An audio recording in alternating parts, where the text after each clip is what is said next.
chef de l'État a reçu en audience ce jeudi le président de la BOAD, Banque Ouest Africaine de Développement. Il a été question lors de l'entretien de la coopération entre la Côte d'Ivoire et la BOAD.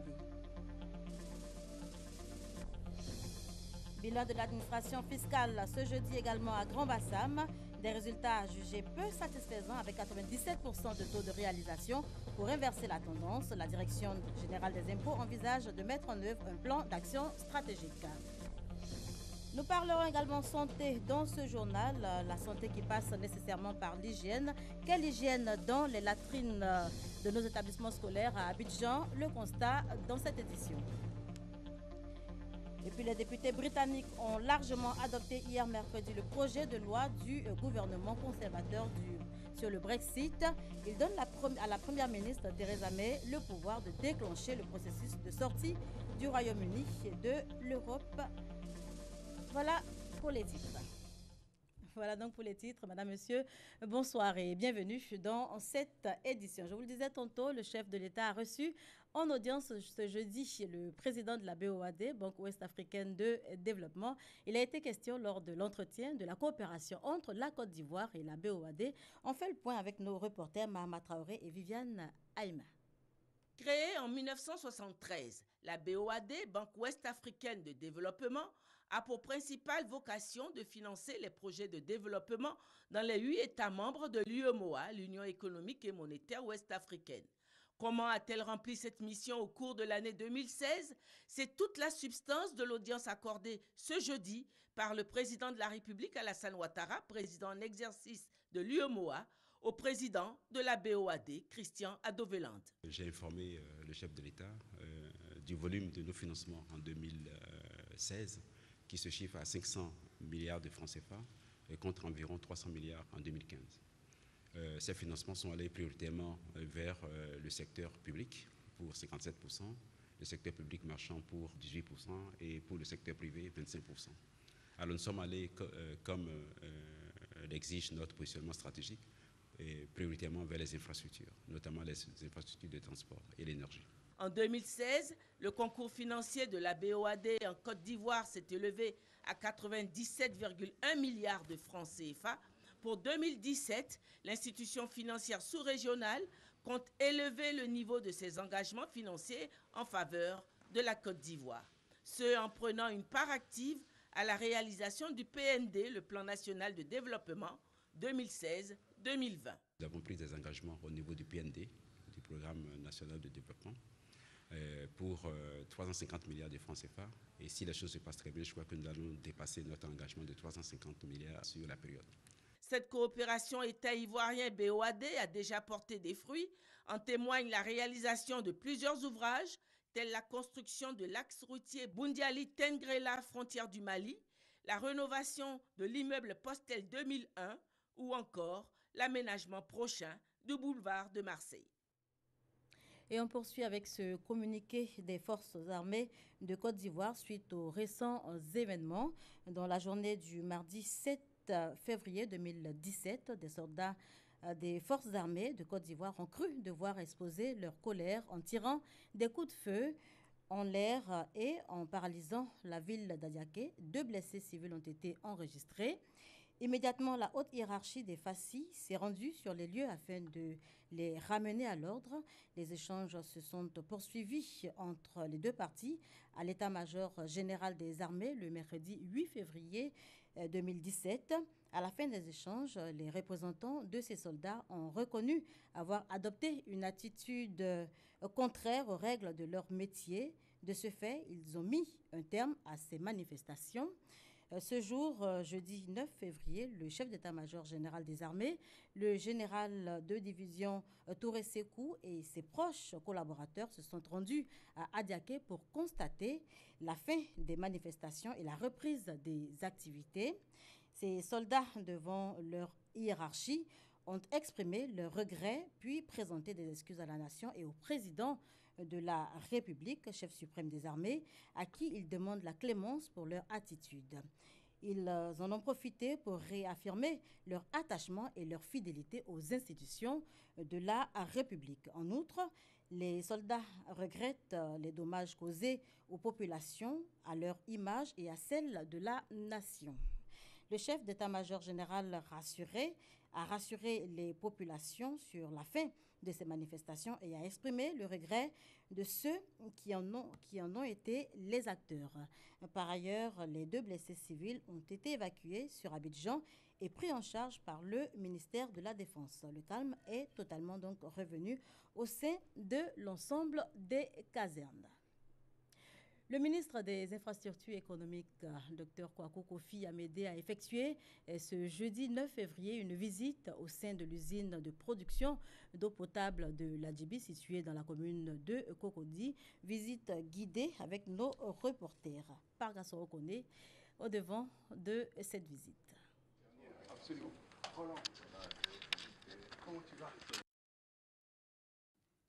Le ministre des Infrastructures économiques en visite à l'usine de production d'eau potable de l'Adjibi dans la commune de Cocody. Salle de contrôle, forage et unité de traitement visitée. Dr Kwaku Kofi Amédé entend s'assurer de la qualité de la production et du transport de l'eau potable nécessaire aux besoins domestiques et industriels du district d'Abidjan. L'usine de l'Adjibi est une usine de nouvelle génération et qui contribue donc à donner de l'eau aux populations d'Abidjan. Anciennement, il y avait d'énormes difficultés sur Abidjan. Aujourd'hui, avec tous les investissements que le chef de l'État a dû faire, nous sommes en capacité de servir de l'eau à toute la population d'Abidjan. Mise en service en septembre 2011, l'usine de production de l'eau potable de l'Adjibi a une capacité de traitement horaire de 1000 m3 et une capacité de stockage de 5000 m3. Elle dessert les quartiers d'Angré 7e, 8e et 9e tranches, les Perles, les Stars et Abobo Baoulé.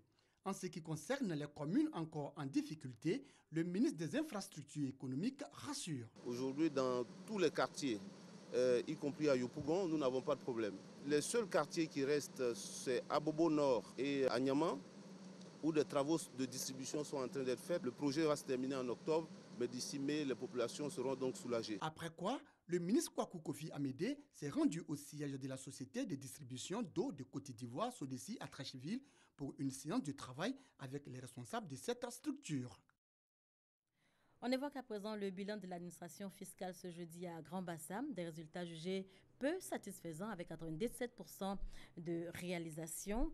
Pour inverser la tendance, eh bien, la Direction générale des impôts envisage de mettre en œuvre un plan d'action stratégique. C'est ce que nous dit Lansine Bakayoko. En 2016, les recettes fiscales se sont établies à 1821 milliards de francs CFA pour un objectif de 1870 milliards, soit un écart négatif de 48 milliards de francs CFA. En cause, l'environnement socio-politique. Des événements sociaux ont considérablement altéré nos conditions de travail. Je voudrais prendre pour exemple les événements qui ont eu lieu en juillet 2016 à Bouaké, à Mandaloa Gagnoua concernant l'augmentation du coût de l'électricité. Nos services ont été totalement détruits dans certaines localités et il a fallu reprendre pratiquement à zéro. D'autres facteurs exogènes pourraient également expliquer ces contre-performances. Il s'agit notamment de la conjoncture économique ainsi que de l'impact budgétaire de certaines mesures d'exonération ou d'exemption d'impôts. Pour 2017, l'objectif provisoire de recettes est fixé à 2100 milliards de francs CFA, un objectif réalisable grâce aux réformes à mettre en œuvre cette année 2017. Je pense à la poursuite de la segmentation avec la création de 2 nouveaux centres de moyennes entreprises. La Direction générale des impôts a également conçu et mis en exploitation avec succès un formulaire unique de déclaration des impôts qui a permis de réduire les procédures et le nombre de déclarations, passant de 63 à 24. En toile de fond, il est question d'améliorer la gestion des petits contribuables et d'optimiser les opérations de lutte contre la fraude fiscale. Dès avril prochain, le paiement électronique par téléphone sera expérimenté. Il vise principalement l'impôt foncier. Un autre bilan dans cette édition, celui de la Bourse régionale des valeurs mobilières BRVM. Les résultats sont plus satisfaisants. Les chiffres sont en nette évolution avec 409 milliards de francs CFA de transactions financières contre 73 milliards seulement en 2015. On fait le point avec Francis Boifo. Avec 4 sociétés cotées en bourse, 5 emprunts sous-couk de la finance islamique et plusieurs emprunts obligataires, la Bourse régionale des valeurs mobilières BRVM a été confirmée marché frontière en 2016. C'est-à-dire qu'elle complète à 6 les bourses africaines désormais sur les radars des opérateurs économiques qui cherchent à investir dans les marchés à fort potentiel de croissance et offrent une liquidité suffisante. De 336 milliards de francs CFA en 2015, les transactions boursières à la BRVM sont passées à 409 milliards en 2016. Le directeur général de la BRVM explique cette performance par la forte mobilisation des investisseurs sur le marché régional et surtout les actions menées par les autorités ivoiriennes. Je voudrais rendre un hommage appuyé aux autorités ivoiriennes qui, cette année, ont permis à la BRVM, à travers les privatisations, d'avoir 2 nouvelles sociétés cotées. Cela a contribué à une redynamisation de notre marché et cela a montré encore une fois la volonté de la Côte d'Ivoire d'être un acteur majeur sur ce marché. Je voulais saluer l'action de la RTI qui nous a accompagnés depuis le second semestre 2016 dans la diffusion de la culture boursière à travers Flash Bourse. Déclarée bourse la plus performante en Afrique en 2015 et marché frontière en 2016, la BRVM a l'ambition de devenir marché émergent. Entre autres projets prioritaires pour les mois à venir, le lancement du projet de financement des PME sur une longue période, l'achèvement de l'intégration des bourses de la CEDEAO et la création d'un marché pour les ressources minières, pétrolières et gazières. Pro-Justice, le programme pour le renforcement du système judiciaire financé par l'USAID, vient de lancer un programme d'informatisation des chaînes civiles et pénales ainsi que de la production d'actes administratifs. Sa conception et son développement viennent d'être confiés à un consortium ivoirien, c'est ce que nous dit Hamza Diaby.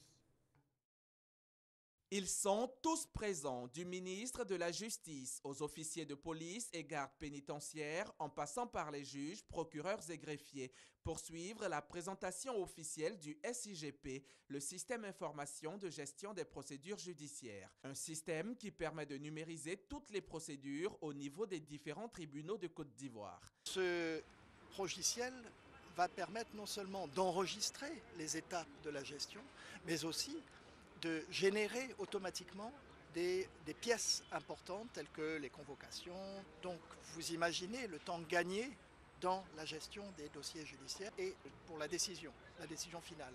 Après un appel d'offres international, la conception, le développement et le déploiement de l'application ont été confiés à un consortium ivoirien formé de la SNDI, Socitech et Innova. L'application à terme va être disponible en ligne, donc un juge peut y accéder où qu'il soit. Et de même, l'application va à terme être répandue, installée sur tout le territoire national.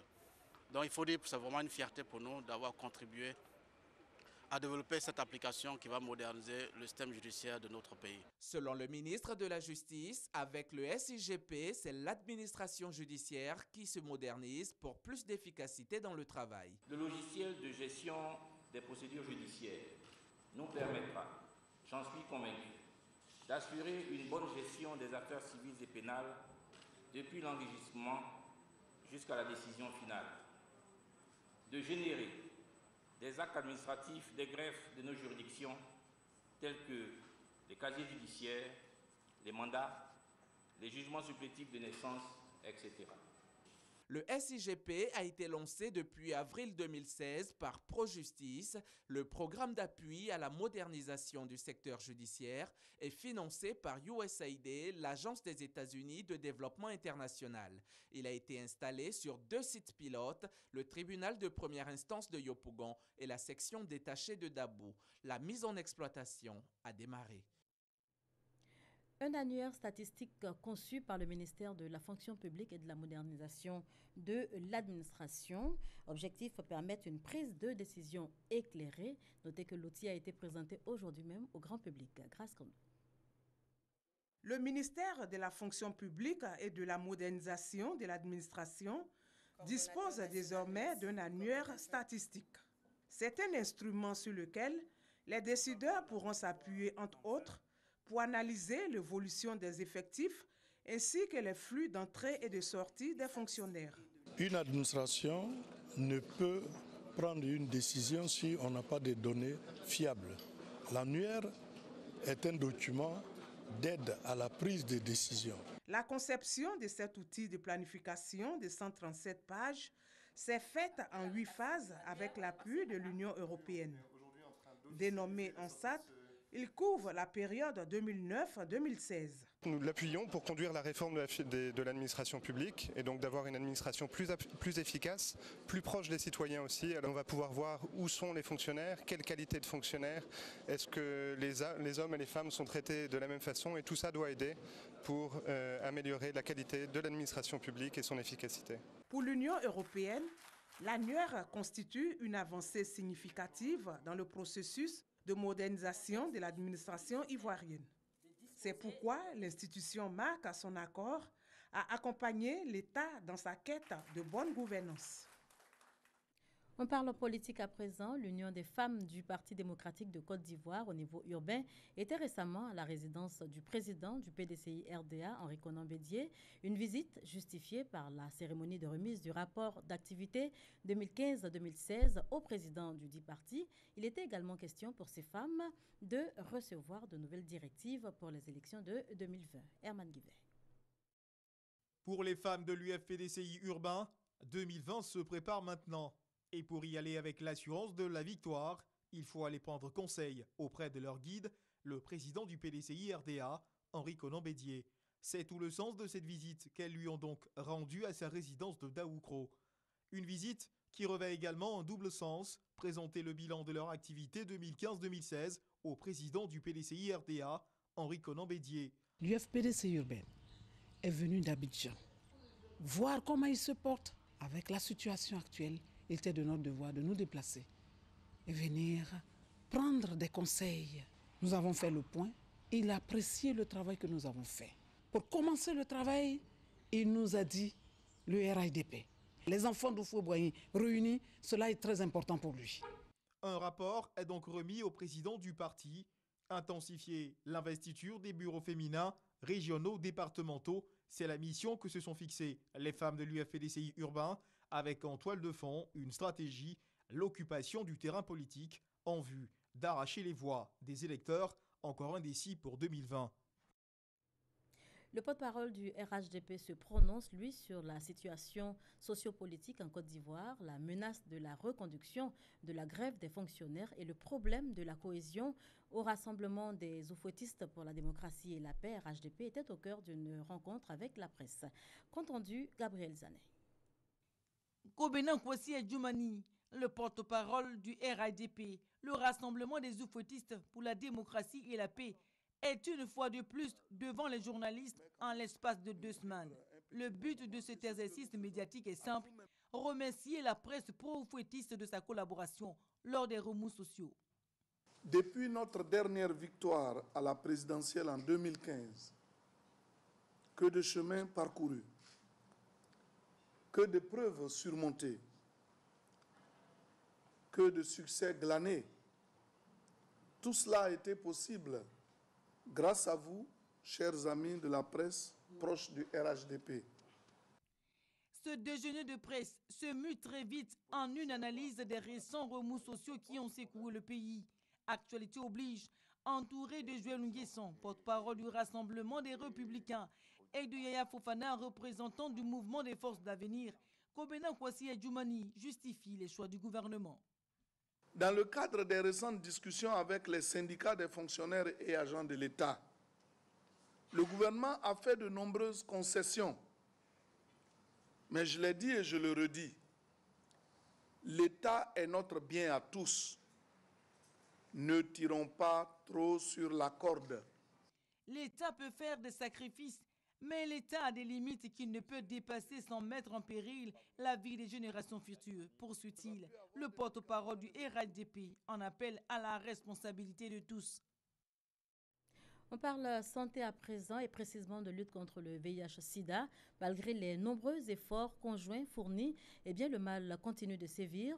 Pour être plus efficace dans la lutte, les capacités de la Côte d'Ivoire seront renforcées sur les 3 années à venir. 2 milliards de francs CFA en plus alloués par le Fonds mondial pour lutter contre la maladie. Herman Niamia.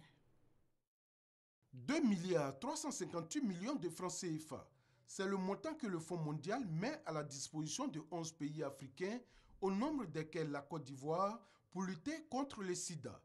L'information est donnée ici par Solange Baptiste, directrice exécutive de ITPC Global. Et nous sommes au lancement de l'Observatoire communautaire régional sur le traitement en Afrique de l'Ouest. Observatoire qui va permettre de renforcer les capacités de 11 réseaux de personnes vivant avec le VIH. Nous allons faire un plaidoyer au niveau national et international avec les communautés de personnes vivant avec le VIH et les populations clés afin que ce plaidoyer soit mondial. Le présent projet est motivé par des faits comme la rupture fréquente des rétroviraux par exemple, qui entravent sérieusement la lutte en Afrique de l'Ouest. Si vous comparez l'Afrique de l'Ouest avec d'autres régions, on est un peu en retard. Mais les ruptures de traitement sont un seul aspect. Il faut faire en sorte qu'on puisse prendre les patients pour les amener vers les centres de traitement. Offrir des traitements adéquats pour maîtriser la pandémie d'ici à 2020, puis l'éradiquer à l'horizon 2030. Toute chose qui cadre bien avec les aspirations du gouvernement ivoirien. Nous aurons besoin des données qu'ils vont collecter sur nos différents sites. Ces données analysées nous permettront de revoir les stratégies à mettre en place pour améliorer la qualité des soins. À ce lancement du projet qui va durer 3 années, 10 des pays bénéficiaires ont effectué les déplacements. Rappelons que l'Observatoire communautaire régional sur le traitement en Afrique de l'Ouest est piloté par ITPC. La santé passe aussi et surtout par l'hygiène, vous le savez. Un message qui toutefois n'est pas parvenu, semble-t-il, aux oreilles de certains responsables d'établissements scolaires dans le district d'Abidjan. L'entretien des toilettes dans ces établissements scolaires laisse à désirer, toute chose qui menace la santé des apprenants. Pagasoro Kone s'est intéressé à ce sujet. Des sacs, des sachets et des bidons en plastique abîmés superposés. Des vêtements sales suspendus sur un bois et des serviettes accrochées sur un fil. De vieux seaux d'eau à même le sol. Un décor d'entrepôt. Ce sont à vrai dire les latrines du groupe scolaire Sagbé situé au quartier Céleste dans la commune d'Abobo. Le slogan de cette école, ensemble, gardons notre école propre. Un slogan qui contraste avec la réalité. C'est que dans cette école, les toilettes ne sont plus fonctionnelles. Ce, depuis quelques années. La raison, le manque d'eau. Nous avons nos 2 compteurs d'eau qui ont été volés, on a fait des démarches. Jusqu'à présent, on n'a pas gain de cause. Si bien que, actuellement, les enfants sont obligés de sortir de l'école. Contrairement au groupe scolaire Sagbé 1 et 2 d'Abobo, au groupe scolaire Gare Sud de Yopougon, le problème d'eau ne se pose pas. Cependant, le manque d'entretien des latrines et l'odeur forte que dégagent les toilettes de cette école empêche enseignants et encadreurs de s'y aventurer de peur d'être exposés à toutes sortes de maladies. Approchés, les responsables du comité de gestion scolaire COGES de cet établissement scolaire en charge de l'entretien des toilettes et de bien d'autres infrastructures n'ont pas accepté de s'exprimer à notre micro. Autre commune, même réalité. Au groupe scolaire Château d'eau de Cocody, l'état d'hygiène des latrines laisse à désirer. Le gardien de cette école primaire, Seydou Pamtek, obligé alors d'être toujours à la tâche. Les enfants déposent par terre souvent, ils salissent. Après 10 heures, je verse l'eau. Maintenant, le soir, une fois que les gens sont partis, je nettoie. Propre, je lave bien propre avant qu'ils viennent le matin. La raison de l'état dégradé des toilettes du groupe scolaire Château d'eau de Cocody, selon les responsables, la vétusté des bâtiments. L'établissement est créé depuis 1959, mis en service en 1962. Donc cela veut dire que tout ce que nous avons ici est dépassé. Il faut une réhabilitation. Autre groupe scolaire, celui du Banco japonais situé au quartier Rankuje dans la commune d'Abobo. Ici, les responsables du COGES ont pour priorité la propriété, l'assainissement et la réhabilitation des latrines. On a décidé de réhabiliter parce que vous savez que l'entretien des toilettes fait la santé aussi. Voilà, c'est l'hygiène. Si tout est propre, je pense bien que les élèves aussi vont dans les toilettes sans problème aussi. Et ça leur donne aussi la santé. Le premier médicament de la santé, c'est la propriété. Sincèrement, nous encourageons l'équipe, la nouvelle équipe du COGES à continuer dans ce sens. D'autres responsables des comités de gestion scolaire préfèrent se tourner vers des partenaires au développement pour la réfection des latrines de leur école. Nos latrines avant étaient impraticables. On était obligé de demander un peu partout. Dieu merci, vraiment avec la bonne foi de SOS qui sont venus nous offrir ces dons que vous voyez là. Le manque d'hygiène et de propreté dans les toilettes des écoles, une situation qui expose les enfants à de nombreuses maladies, selon des spécialistes en hygiène hospitalière et biosécurité. Les enfants sont exposés à toutes sortes de maladies, des maladies diarrhéiques, la fièvre typhoïde, le choléra. Aujourd'hui, on constate que dans les toilettes, on n'a pas tout le confort qu'il faut. Or, après avoir fait ses besoins, il est important de se laver les mains. Quand les mains ne sont pas lavées, ils peuvent contaminer les aliments en mangeant avec la main et eux-mêmes s'infecter aussi. Pour de nombreux parents d'élèves, les responsables du système éducatif doivent avoir en priorité la question de l'hygiène des toilettes dans les différents établissements scolaires. Ceci en vue d'éviter aux élèves de contracter des maladies pouvant mettre en danger leur avenir et leurs études scolaires. Hors de chez nous, au Kenya, le plus grand camp de réfugiés au monde va rester ouvert. La justice a déclaré ce jeudi nul et non avenu la décision du gouvernement de fermer le complexe de réfugiés de Dadaab. Le gouvernement kenyan avait mis en avant la sécurité nationale, assurant que c'est là qu'avaient été planifiées les attaques meurtrières du centre commercial Westgate et de Nairobi en 2013 et de l'université de Garissa en 2015. Le ministre romain de la Justice a annoncé aujourd'hui sa démission. Les contestations populaires auront eu raison de lui. Il est en effet le père du décret du gouvernement allégeant la législation anti-corruption. Le texte a été retiré et même avec ce départ du ministre de la Justice, eh bien, les manifestations continuent pour réclamer la démission de tout le gouvernement. Les députés britanniques ont largement adopté hier mercredi le projet de loi du gouvernement conservateur sur le Brexit. Il donne à la première ministre Theresa May le pouvoir de déclencher le processus de sortie du Royaume-Uni de l'Union européenne. Sylvie Touré. Comment réussir le divorce sans grande souffrance ni trop de ressentiment et de larmes? À l'épreuve du Brexit, l'Europe y réfléchit. Des négociations sont annoncées en vue de la conclusion du meilleur accord possible. En visite à Londres, le Premier ministre italien Paolo Gentiloni est revenu sur l'intérêt de ces concertations. Nous sommes conscients que les négociations ne vont pas être faciles et nous savons aussi, et ce sera certainement l'attitude italienne, que nous devons avoir une approche constructive et amicale. Il n'y a absolument aucune raison d'avoir des négociations destructrices entre l'Union européenne et le Royaume-Uni. L'un des points clés de ces négociations sera le statut des ressortissants de l'UE vivant au Royaume-Uni. Là-dessus, la première ministre britannique a assuré que cette question sera prioritairement débattue au début des pourparlers. Je pense qu'il y a de la bonne volonté de chaque côté sur cette question. Lorsque j'activerai l'article 50, je ferai clairement comprendre que je veux que cette question soit réglée au début des négociations, afin que nous puissions rassurer à la fois les citoyens britanniques vivant en Italie et dans les autres États membres et les citoyens de l'UE qui vivent au Royaume-Uni. Theresa May a confirmé que la procédure de Brexit sera déclenchée fin mars. Déjà ce mercredi, la Chambre des communes a adopté à une large majorité le projet de loi conférant le pouvoir à Theresa May de lancer les négociations avec l'UE.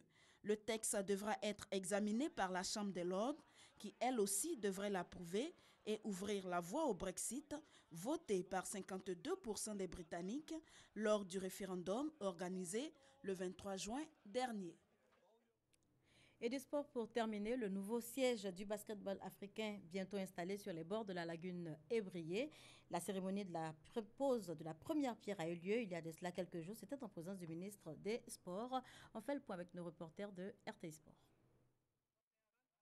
Le siège de la Fédération internationale de basketball Afrique quitte le Caire pour s'installer définitivement à Abidjan. En présence du ministre des Sports, François-Albert Amichia, la présentation du projet a été suivie de la projection de la vidéo de visite virtuelle du bâtiment. Un bâtiment de type R+2 qui sera construit sur une superficie de 4000 m² sur les rives de la lagune Ébrié dans la commune de Trècheville. Autorités et personnalités du monde de la balle au panier se réjouissent du lancement des travaux d'un tel édifice qui permettra à FIBA Afrique de disposer d'un siège digne de ce nom. Un moment heureux pour le sport ivoirien. C'est l'occasion pour nous de remercier tous les responsables de FIBA Monde et de FIBA Afrique pour la confiance placée en la Côte d'Ivoire. Le 7 février 2017 est une date qui va rester gravée dans la mémoire de tous les basketteurs africains et du monde. Ça devient le centre du basket en Afrique, en Côte d'Ivoire.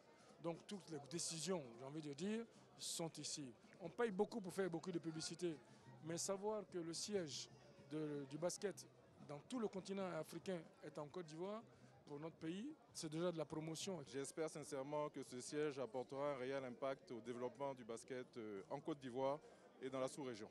Symbole d'une ambition traduite en action concrète, la construction de la maison du basketball africain est l'aboutissement d'une collaboration initiée en 2004 entre FIBA Afrique et l'État de Côte d'Ivoire. Et voilà qui met un terme à ce journal. Merci de nous avoir suivis. Passez une excellente soirée sur nos antennes.